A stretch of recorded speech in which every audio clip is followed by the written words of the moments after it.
After nearly 4 months of investigating, the Vigo County Sheriff's Office says they have their man responsible for a murder along the Wabash River in June. 54-year-old Jay Millen is charged with the murder of Michael Pollock. He is also charged with abusing Pollock's corpse. News 10's John Swanner joins us live from the area of the Wabash where police say the murder took place.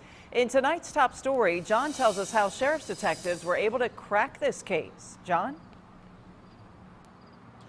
Good evening, Patrice. They say that Millen was living in a makeshift campsite along the Wabash River between the Ohio and Cherry Street River bridges. Now, initially, police had very little to go on because Pollock was homeless and had no family or ties to the Wabash Valley. But police hit the streets and said they caught a break thanks to surveillance video. After Pollock used his EBT card at the Dollar General at 9th and Poplar Streets, that's when detectives were able to trace Pollock's final steps.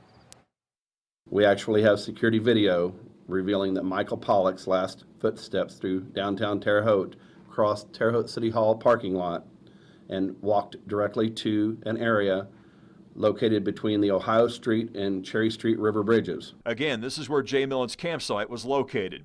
This is a police photo of Millen's camp where detectives say in court documents this is where he murdered Pollock. The two men argued and a physical altercation ensued. That altercation led to the death of Michael Pollock. Police would not elaborate on the motive Millen had to commit this murder. Millen was not initially arrested on murder charges, however. Police found methamphetamine and paraphernalia at Millen's campsite, enough to arrest and incarcerate him. What sealed Millen's fate in the eyes of investigators is when in late July, police say Millen confessed to Pollock's murder to his cellmate, detailing what happened, but yet talking about details that had not yet been made public.